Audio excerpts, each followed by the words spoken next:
ABC radio share is in rapid decline. Last September, it was reported that their radio share in Melbourne had gone down by 40%, in Sydney by 35% in just 3 years. Well, that is a nosedive in ratings by any metric.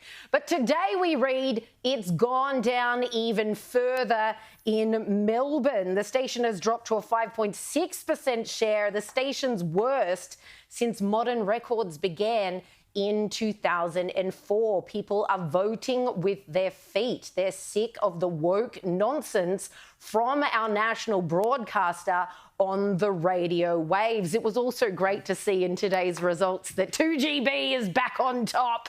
I thought that was a great win. So they've ousted Kyle and Jackie O. Well, yeah, and 2GB keeps having that tussle in Sydney with I know, Kyle but it's a great day when 2GB backwards and forwards. But, you know, I mean, to record its lowest share ever in Melbourne. Melbourne! Yes. You're from Melbourne. Yep. I live Lefty there. Central. You know, it is the People's Socialist Republic, and in Melbourne they don't even want to listen to the ABC. Mm-hmm. Now, when I lived down there, I would, you know, switch the dial around, and occasionally you've got to pay attention to what the enemy is saying, and I do listen to the ABC a bit to keep up with what they're saying. And I listened to some of the ABC down there, and this Sammy J bloke they have on breakfast, you know, he's a comedian. I got to tell you, the show wasn't much chop. Then you'd get who was it, Virginia Trioli for mornings. It was just insufferable. It is so insufferable that even the lefties of Melbourne don't want to listen to it anymore. Virginia Trioli has since been replaced by Raphael Epstein, who is apparently more insufferable. Well, he was the most sycophantic suck up to Daniel Andrews during. He was one of the only people that Andrews would actually front up and do a sit-down interview with. What does that tell you about the bloke? Well, I think it tells you that what people say and what people do are two very different things, and that the zeitgeist in Victoria has been so utterly captured by the humourless, entertainmentless, valueless left, which you know, is so concerned with policing language and forbidding any sort of serious debate or any sort of colourful language, that they can't produce anything except Soviet-style dross, because if they don't, they either fall victim to the very loud outrage which they themselves have had a hand in creating. And Raph Epstein, very, very prominent on Twitter, I believe. He loves to get on there and provide a lot of feedback to other people. G'day, Raph, how are you, mate? Good to see the show's going well. Good on you, buddy. Good, mate.